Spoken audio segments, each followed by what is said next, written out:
नमस्कार साथियों, संस्कृति आईएएस की यूट्यूब चैनल पर आप सभी का स्वागत है। मैं हूं चंद्रशेखर। तो चलिए आज के सेशन में बात करते हैं हम भूतापीय ऊर्जा के बारे में। भूतापीय ऊर्जा जिसकी संभावनाओं को ध्यान में रखते हुए साथ ही साथ भारत सरकार ने उस क्षेत्र में क्या पहल किया है और भारत के कौन कौन से ऐसे क्षेत्र हैं जहां पर इसकी संभावनाएं पर्याप्त मात्रा में मौजूद हैं या संभावनाएं विद्यमान हैं।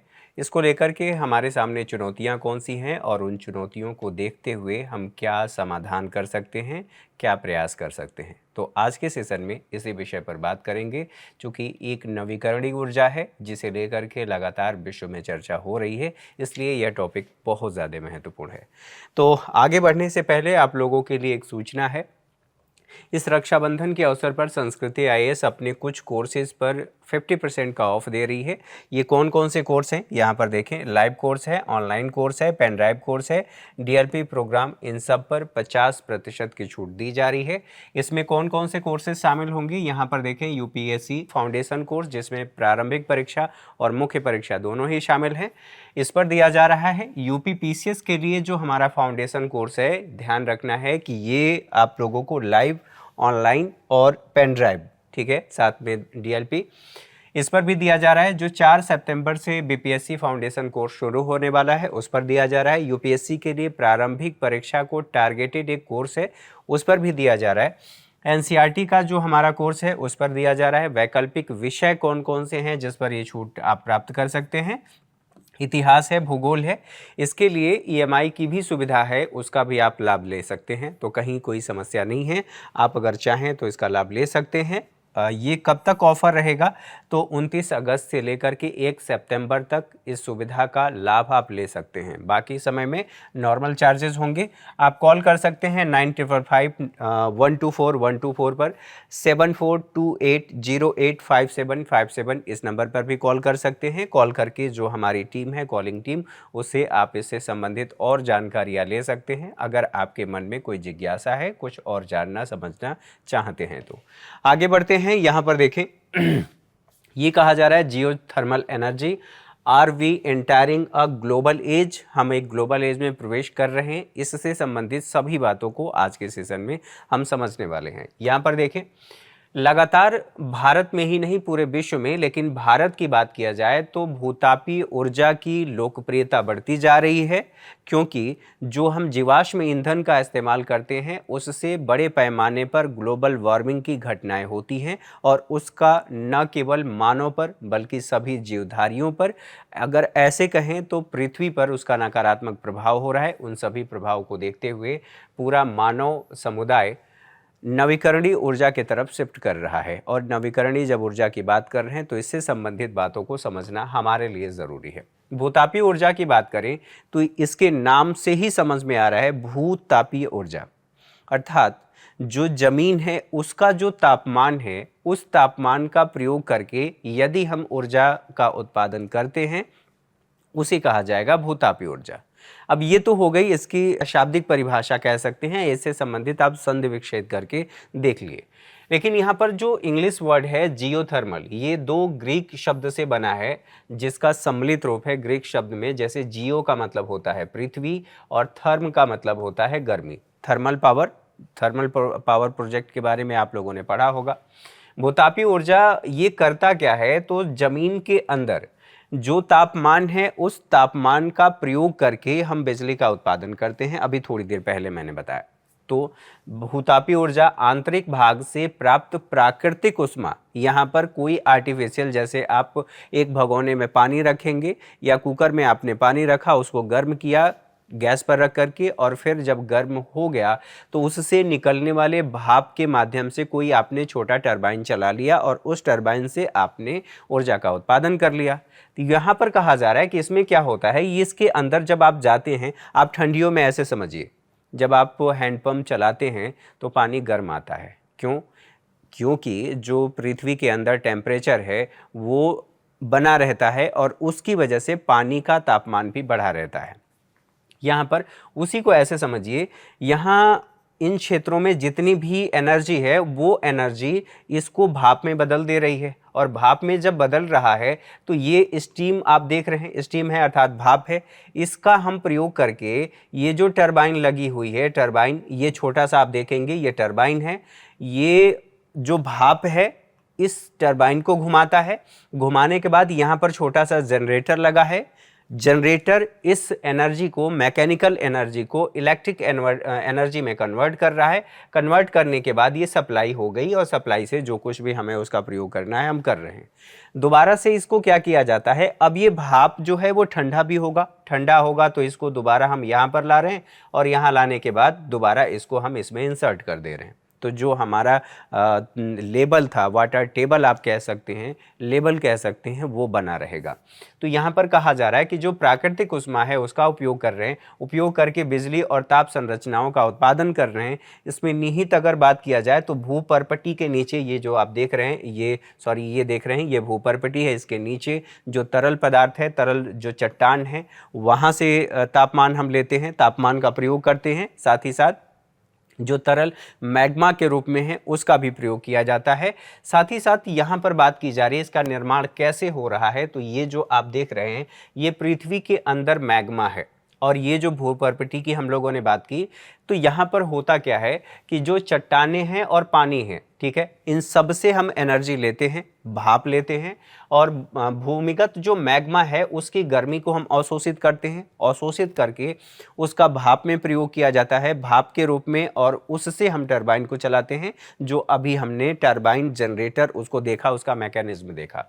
पृथ्वी के कोर में जो रेडियोधर्मी कण हैं उनसे भी धीमे धीमे जो क्षय होकर के एनर्जी निकलती रहती है, उससे भी भाप बनता है और उसका हम इस्तेमाल करते हैं। प्रकार क्या है, तो यह स्वच्छ ऊर्जा है, टिकाऊ भी है, इसका हम अनिश्चित समय तक प्रयोग कर सकते हैं। साथ ही साथ कार्बन मुक्त है, निरंतर हम प्राप्त कर सकते हैं, क्योंकि जो ज़मीन के अंदर है वो गर्मी हमेशा बनी रहती है। मैग्मा उसमें है ही, ज्योग्राफी में पढ़ाया जाता है। यहाँ पर देखिए ये हमारा भूपर्पटी है, मेंटल है, और इसमें तरल भी होता है क्योंकि मैग्मा यहाँ पर फ्लो होता रहता है, तैरता रहता है। तो यहाँ पर कहा जा रहा है कार्बन मुक्त है, निरंतर प्राप्त कर सकते हैं, और इससे ऊर्जा की निर्बाध आपूर्ति हो सकती है। साथ ही साथ यह पर्यावरण के अनुकूल है क्योंकि इससे कार्बन का उत्सर्जन नहीं होता है। साथ ही साथ हमारी एनर्जी की आवश्यकताएं जो पूरी हो रही हैं, और उस हिस्से की, जिस हिस्से की पूर्ति हम जीवाश्म ईंधन से करते थे, उस हिस्से की पूर्ति यहाँ से हम कर सकते हैं। तो जो इंटरनेशनल और जो भारत में हमारी जिम्मेदारियाँ हैं पर्यावरण के प्रति, जलवायु परिवर्तन के प्रति, उन जिम्मेदारियों को भी हम बखूबी पूरा कर सकते हैं। साथ ही यहाँ पर बात किया जाए, इसका सीधे हम उपयोग कर सकते हैं, घरों में उपयोग कर सकते हैं, कार्यालय में उपयोग कर सकते हैं।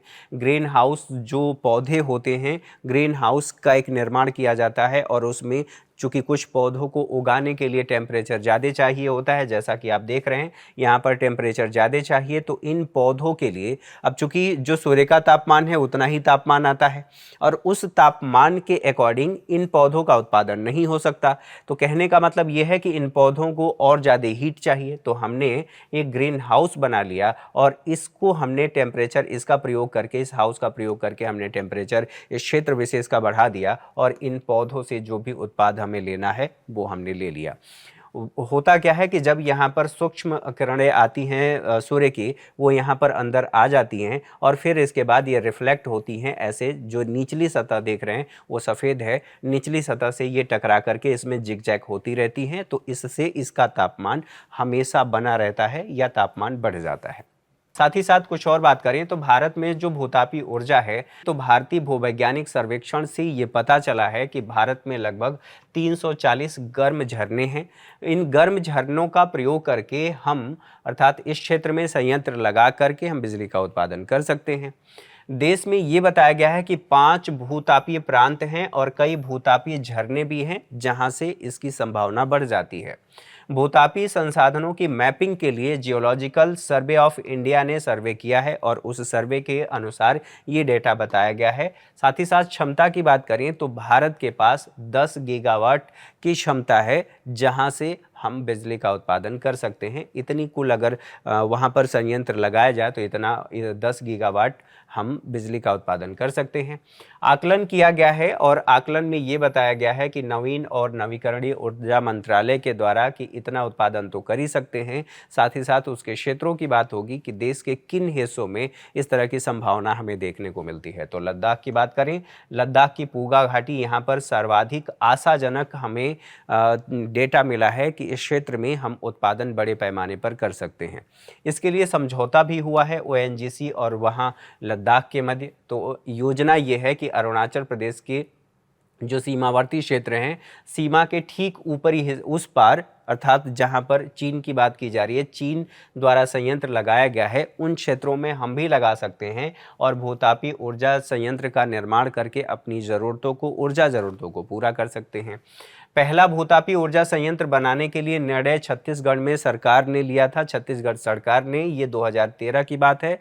वहां पर बलरामपुर जिला है जहां तत्ता पानी एक क्षेत्र है, उस क्षेत्र में इसकी संभावनाएं हैं। साथ ही यहाँ और क्षेत्रों की बात किया जाए तो लद्दाख में फर्स्ट भूतापीय विद्युत परियोजना हेतु समझौता हुआ था वर्ष 2021 में और कुछ देशों के साथ हमने मिलकर के समझौता किया था कि यहाँ उत्पादन करेंगे। बहरहाल लद्दाख स्वायत्त पर्वतीय विकास परिषद लेह और लद्दाख के विद्युत विभाग के साथ साथ ओएनजीसी का समझौता हुआ था।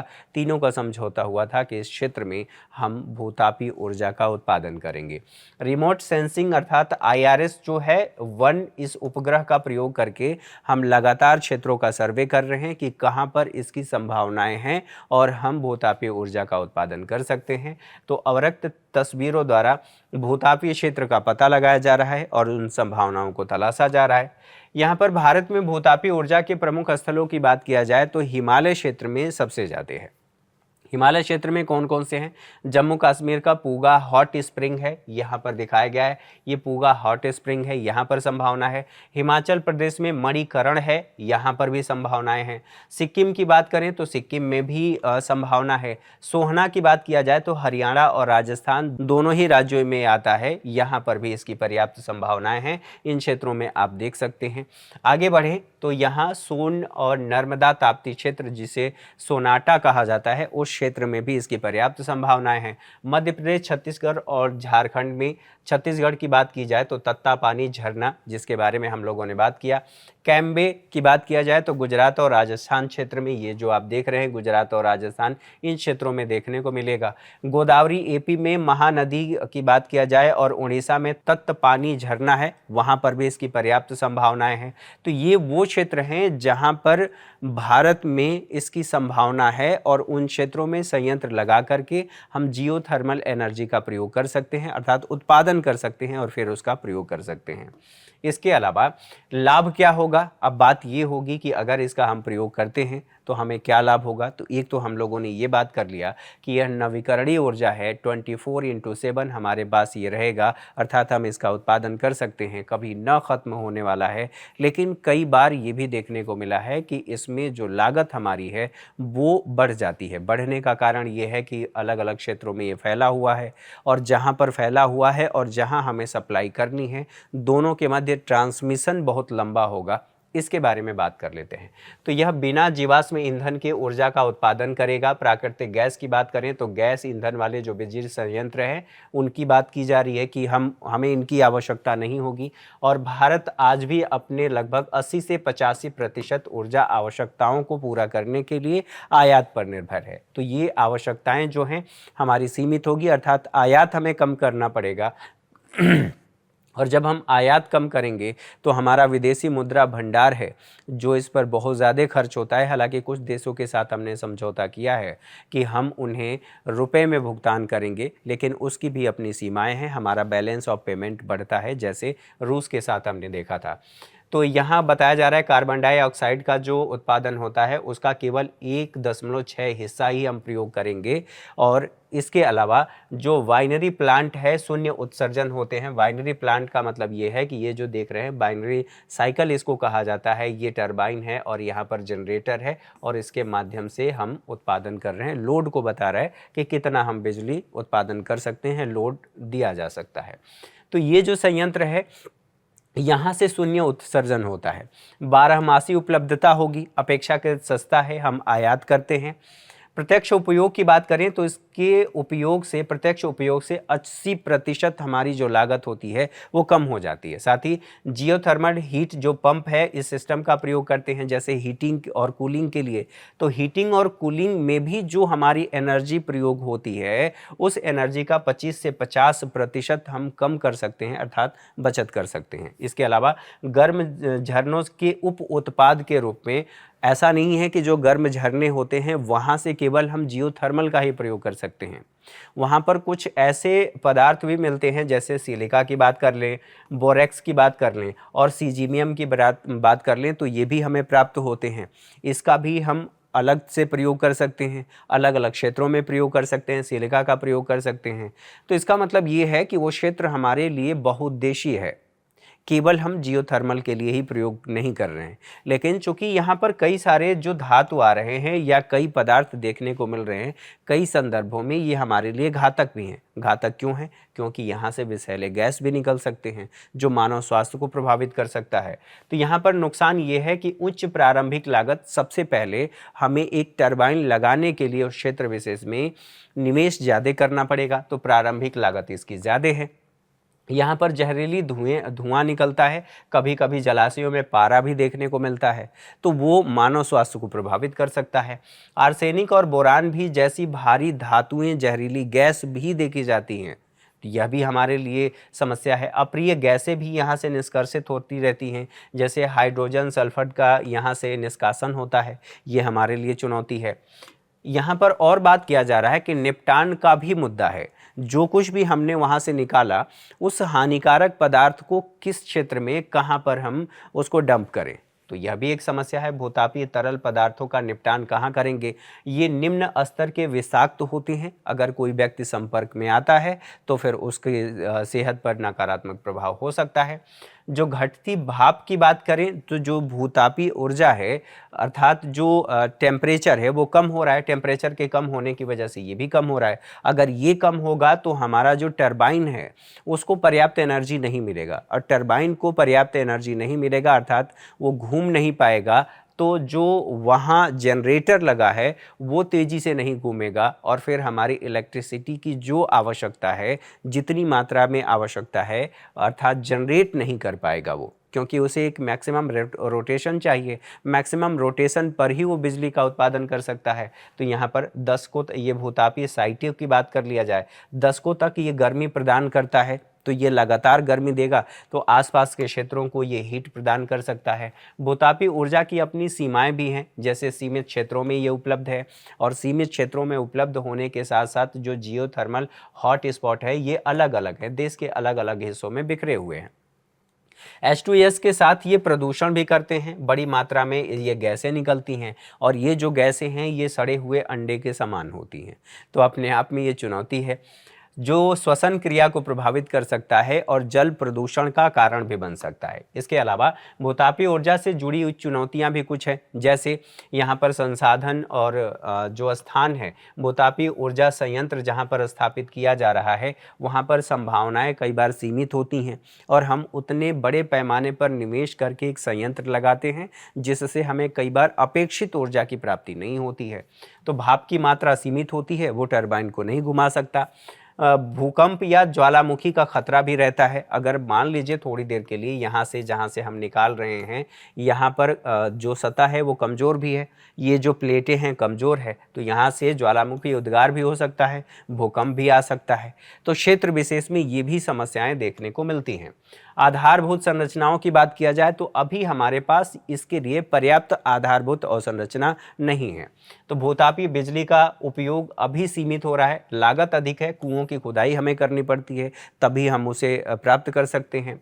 ये महंगे उपकरण होते हैं, और महंगे उपकरणों के साथ साथ हमें प्रशिक्षण की भी आवश्यकता होती है, ताकि हम सही समय पर प्रशिक्षण दे करके इसका उत्पादन कर लें। तो प्रशिक्षण के साथ यहाँ पर महंगे उपकरण, ड्रिलिंग जो होती है, अर्थात ज़मीन को छेदने की बात, ड्रिलिंग की लागत हमारी अधिक होती है। अन्वेषण की बात करें, ड्रिलिंग महंगा होता है, जोखिम इसमें अधिक होता है। यह बेहद गर्म और कठोर चट्टानें होती हैं जिससे हम कई बार घायल भी हो सकते हैं। अर्थात यहाँ से मान लीजिए कि एक तुरंत वहाँ पर उद्गार हुआ और उस उद्गार से आसपास की जो आबादी है या जो लोग वहाँ पर काम करने वाले हैं उनको चोटें लग सकती हैं। तो बेहद गर्म होती हैं, कठोर चट्टानें होती हैं और इन चट्टानों को छेदना अर्थात ड्रिल करना भी बहुत कॉस्टली होता है, क्योंकि ये गर्म है तो जिस हम इंस्ट्रूमेंट का प्रयोग कर रहे हैं इन्हें छेदने के लिए, कई बार वो इंस्ट्रूमेंट बहुत जल्दी ख़राब होते हैं, तो बार बार इन्हें बदलना पड़ता है, तो बदलने की आवश्यकता होती है। 2 दशक में ये बताया गया कि लागत में इसमें 25% की कमी ज़रूर हुई है, लेकिन अभी भी लागत को लेकर के सवाल उठता है कि इसकी लागत जो है वो काफ़ी ज़्यादा महंगी है, बहुत ज़्यादा इन्वेस्ट करना पड़ता है इसमें। नवीकरणीय का जो मतलब अंतहीन नहीं है। अब ये भी ध्यान रखना है कि हम ये कह रहे हैं कि ये नवीकरणीय ऊर्जा है, लेकिन क्या ये अंतहीन है? इसका कभी खात्मा नहीं हो सकता। तो ये कहा जा रहा है पानी और भाप की मात्रा यहाँ पर सीमित होती है और अगर सीमित होगी तो ऐसी स्थिति में वो दाब कम उत्पन्न करेगा और दाब कम उत्पन्न करेगा तो कुओं से जो निकासी है और उसकी भराव उसकी आवश्यकता पड़ेगी। जैसे आपने मान लिया कि ये जो सतह है यहाँ से आप निष्कर्षण कर रहे हैं, यहाँ से भाप, ये आपका कंटेनर है, फिर यहाँ पर आप टरबाइन लगा रहे हैं, टरबाइन, और यहाँ पर जनरेटर है। यहीं पर एक मान लेते हैं ये बिजली का जनरेटर है जो बिजली कन्वर्ट करता है। ये टरबाइन घूमेगा, टरबाइन को घुमाने के लिए पर्याप्त दाब चाहिए। पर्याप्त दाब के साथ साथ इस पानी को जब मान लीजिए हमने उत्पादन कर लिया, ये यहाँ तक चला गया, इस पानी को अगर हम दोबारा से यहाँ पर नहीं डालेंगे तो ये जो सतह है यहाँ पर पर्याप्त दाब नहीं होगा तो ये जो भाप है इसको इधर प्रेस नहीं करेगा और प्रेस नहीं करेगा तो इस पर दाब कम हो जाएगा। फिर जो टरबाइन है वो उतनी एफिशिएंट तरीके से काम नहीं कर पाएगी क्योंकि पर्याप्त मात्रा में दाब यहाँ पर नहीं मिल रहा है। तो इसकी भी समस्या देखने को मिलती है। गंभीर भूवैज्ञानिक खतरे भी हो सकते हैं, अगर दाब कम हुआ या बढ़ गया तो भी समस्या है। ट्रांसमिशन का भी बैरियर है कि एक जो उत्पादक क्षेत्र है, जैसे हम लद्दाख की बात कर रहे हैं, लद्दाख क्षेत्र में इसकी संभावना है, ठीक बात है, लेकिन उसकी सप्लाई हम देश के अन्य हिस्सों में करना चाहते हैं तो जो क्षेत्र है और जहां सप्लाई करनी है उसमें ट्रांसमिशन की लागत बढ़ जाती है, अर्थात जहां पर उत्पादन हो रहा है और जहां पर सप्लाई की जानी है।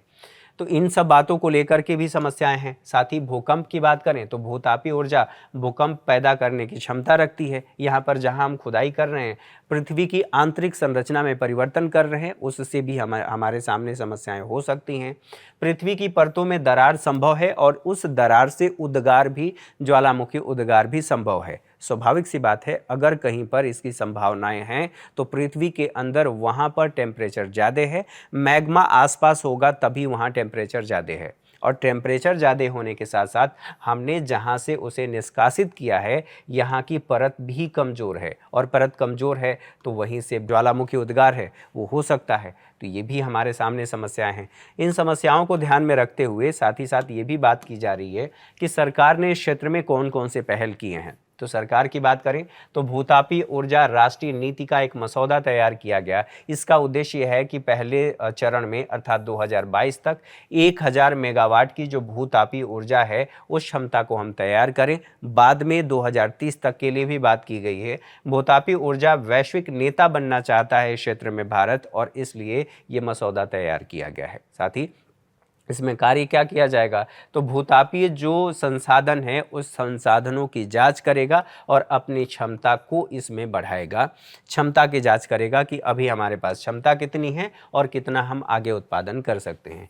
बिजली उत्पादन इससे होगा और जो भू विनियमन पंप हैं उनके लिए अनुसंधान भी किया जाएगा। विकास परियोजनाओं को इसके माध्यम से बढ़ावा देना है। साथ ही भारत का जो भूतापी ऊर्जा विकास ढांचा है उसको और ज़्यादा मजबूत करना है, और लक्ष्य यह भी निर्धारित किया गया है कि 2022 तक हम इतना कर लेंगे। 2030 तक कहा गया है कि 10,000 मेगावाट हम स्थापित करेंगे।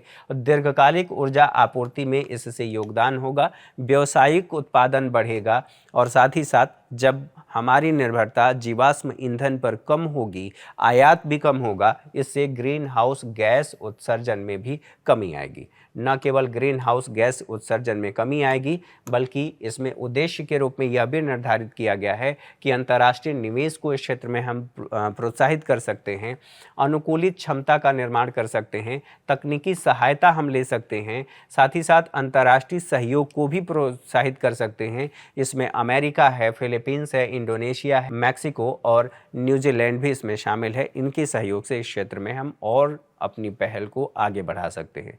तो इससे संबंधित बातों को आज के सेशन में हमने समझा। अगली क्लास में हमारी मुलाकात होगी, तब तक के लिए नमस्कार, ढेर सारी शुभकामनाएं। आपको ये सेशन कैसा लगा कमेंट करके ज़रूर बताएं। आपकी प्रतिक्रियाएं हमारे लिए बहुत ज़्यादा महत्वपूर्ण है। Thank you for watching.